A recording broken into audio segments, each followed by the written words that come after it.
I guess in the early 50s. It was a tournament called the Reading Open. It was a regular PGA Tour stop, and it was played at the club I belonged to, that my family belonged to. I was 15 at the time, called the Berkshire Country Club.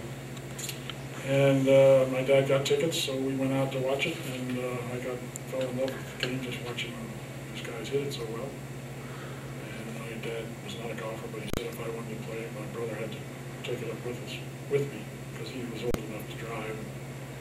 And he also said that I could only take up the game if I was willing to practice for the first year and stay off the golf course, which was sort of a strange request, but he was boss, so that's the way it was. Right after that, the next year I got on the high school team, and we go from there. I learned how to hit the ball right without going out and standing on hillsides and things and messing myself up. So the instruction, it was a wonderful thing. Everybody that takes this game up as a youngster should have to go through that same routine. Hitting the ball was never a problem for me. Getting it in the cup, putting, had some shortcomings there, but tee to green I was very comfortable, and I attribute all that to the first year of not getting out on the golf course. The pro, Harry Markle, was a good professional, and I guess I'd have maybe a lesson a week, and then I'd hit balls and practice the rest of the time. I was out there all the time.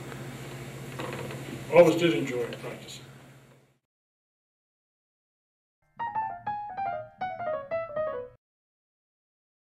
Actually, I dropped out of school after my freshman year, played on the freshman team, and came home, and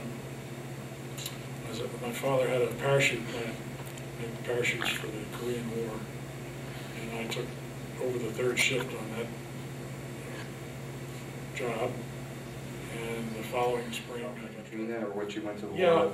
I had won the state amateur the first year, the year before I went into service.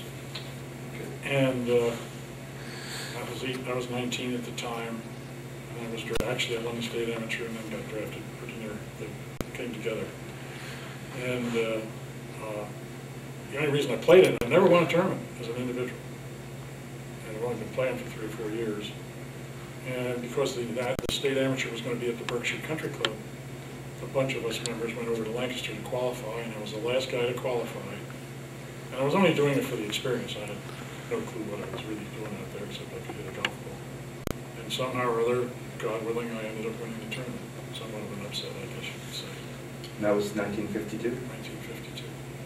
When I went to service, played on the won 2 camp tournaments that qualified me to play in the 5th Army tournament. Won that 5th, well, I was one of 5 players to make the 5th Army team. That got me to the All-Army tournament, and I was one of the top 5 in the All-Army tournament to become the All-Army team. And I think all of that was only because I had won the state amateur before I went in, and that got me a little bit of recognition at the training post that I went to in Indiana. Obviously, there are officers there that play golf and other people, so I got to know a lot of the right people, I guess you could say.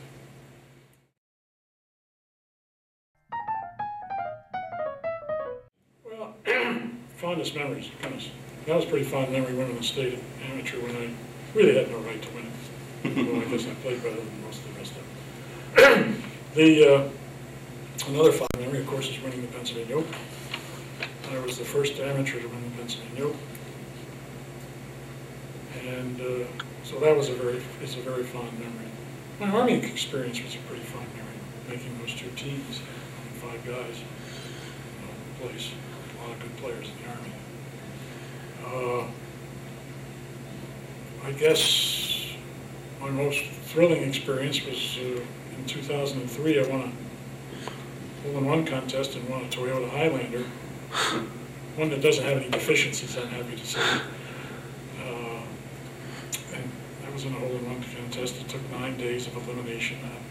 It was hooked up to the Kraft Nabisco Dinah Shore First Major. This was a charity thing. All the money went to the Coachella Valley, I'm sorry, United Way. And the balls, the car, the volunteer, everything, all the money that went into it went into charity. 2 years later, my wife won the same hole-in-one contest, so we have 2 Toyotas. Greatest cars in the world, in spite of what's going on right now. Other exciting experiences, well, I belonged to PGA West when we were living out in California. That's probably one of the top clubs in the country. Had 8 golf courses, and the pros and anybody else in the club championships can play. And I won the medal play, the senior, and the mixed couples pairs championships in the same year, 1994. A triple crown of sorts, which my wife played with me in the couples thing. She was also the club champion. So of all the club championships, of which I think I won 43 or 4 over the years, clubs and senior championships, I must have belonged to 7 or 8 different clubs. They can't stand me, they get rid of me.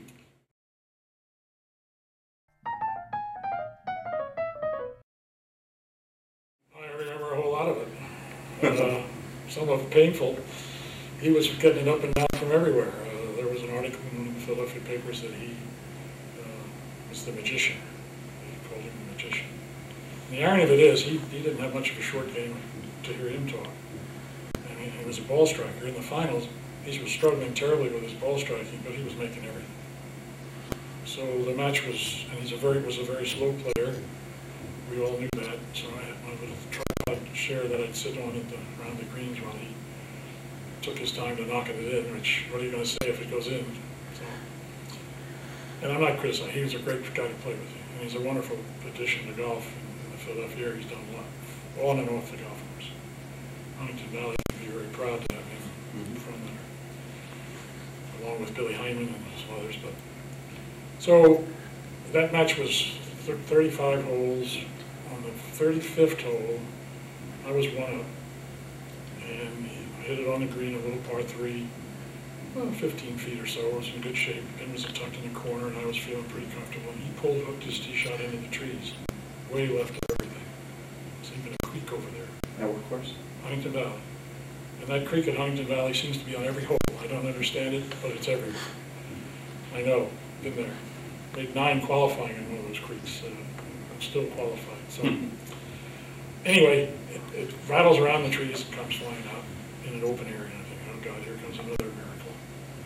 And he got not much of an angle with the pin, and he was going to be lucky to just get it on the green, which he did. And almost made the putt. I had 2 putts to win, lagged it down about 2 feet short of the hole, thinking, oh God, why didn't I hit it a little harder? Because again, that was not my strong suit. And before I could get to my ball, he came over, picked it up, and we conceded the match. I'm still wondering what would have happened with that putt, because I was not as calm then as I might be today sitting here. I beat John Dineski, who was a really good player and a nice guy, had a wonderful swing. Played against John twice. I was very fortunate to beat him in the amateur. Played Lou Riggs. I think I played Lou Riggs, who was a pretty good player from manufacturers.